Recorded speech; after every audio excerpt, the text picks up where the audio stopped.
If you implement SAP, you'll have 7 years of bad luck.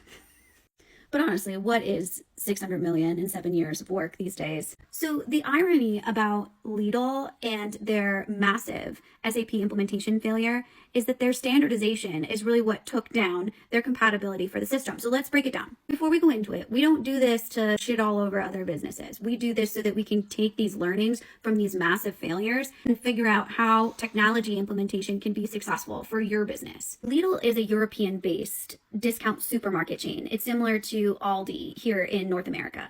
It's got 12,000 stores in over 30 countries. It competes really strongly in that high volume, low margin grocery segment, which means from a technology standpoint, its requirements are very tight supply chain, lean operations, and a very standardized business process. The way it functions and the infrastructure is specifically important in this failure. So back in 2011, SAP partnered with Lidl to modernize and unify operations across all of their global business with an ERP system.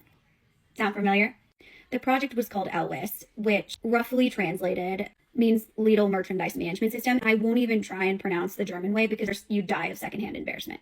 This was kind of at the beginning of SAP's HANA platform, but what they implemented was SAP for Retail powered by HANA. So it was on their HANA platform. And that's important because it was a huge draw for Lidl in utilizing the HANA database, because it was going to give you those key components of really having the ability to have real-time analytics and a centralized data processing. Again, very lean operations, all standardized. However, the core issue was that Lidl used inventory valuation based on purchase prices, while if you know SAP's standard methodology is based on retail prices. So Lidl's like, we're not changing this core business process, so we need to customize the software.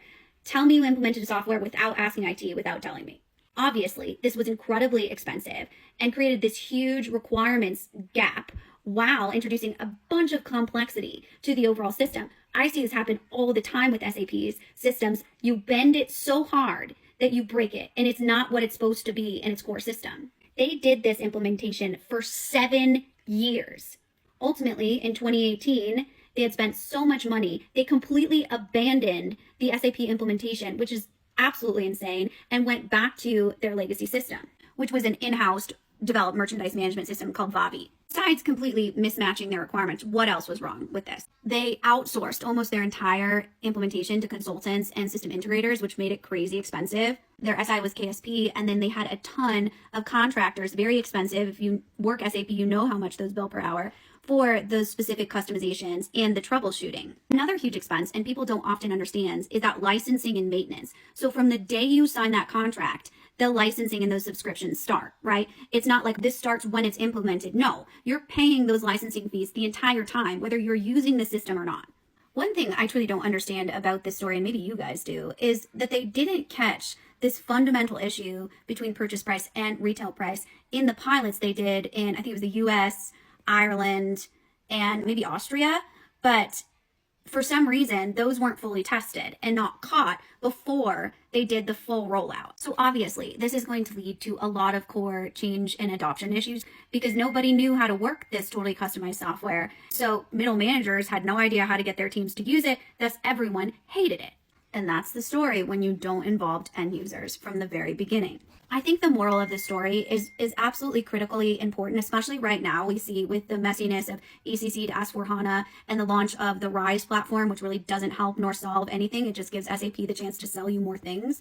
And we have these over-customized SAP environments that you'd have to be straight crazy, which I'm in, just to be clear. I'm all good with crazy. If you want to rip out SAP and put in something of that magnitude. So it's so critical that you not only have these outside components that are helping you and supporting you, but you remain in control. You know what's happening. You're calling the shots as the business, not the SI or the outside consultants and not SAP.